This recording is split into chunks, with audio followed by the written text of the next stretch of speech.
I have a story to read you.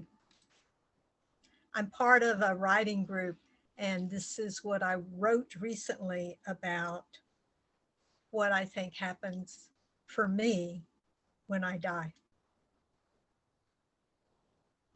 The prompt was, I'm finally home. I'm finally home. Thank God. Literally, thank you, God. Now that the earth plane experience is finally over, it's easier to not be mad about the things that happened there. I still love everyone as much as I ever did, but I'm not sad about leaving, and I know I can tune in to my loved ones whenever I want. Now, I admit that physicality does have some benefits. Being cold and slipping into a warm bath, eating a fresh, ripe cherry tomato directly from the vine, seeing a sunrise over water with a volcano in the background, holding a baby. Those things are magnificent, and I'm glad to have experienced them. But it seems like I'll be able to do that on this side as well. I guess I'll see. But the thing I'm still a little pissed off about is all the suffering. I think I could have learned lessons without all the suffering, and my suffering was lightweight compared to the suffering of some. Loss, deceit, being taken advantage of, seeing the suffering of others. That's all pretty shitty. But I didn't lose a child. I can't imagine the grief of that. And I never murdered anyone. I can't imagine the guilt and regret of that. But still, suffering sucks. And I think seeing the suffering of others, especially those you love, is super shitty.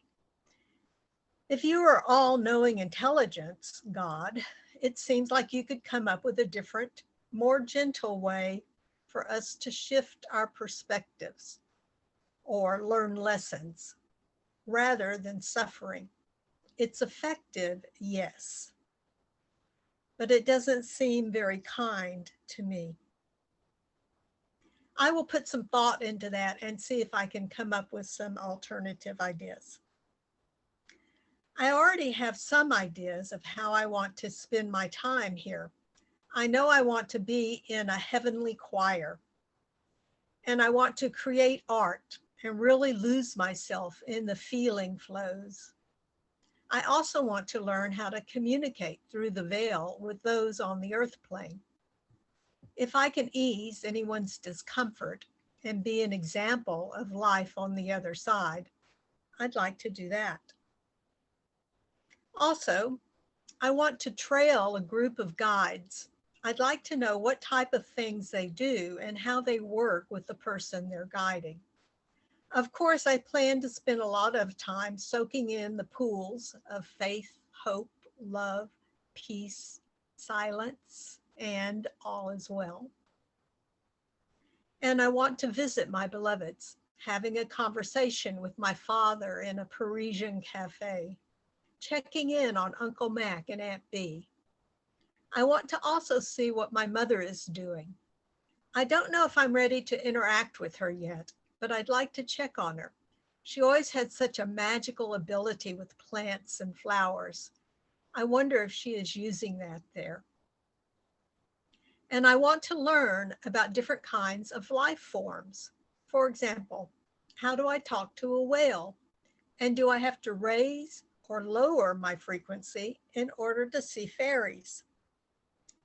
And fire people, what do they look like?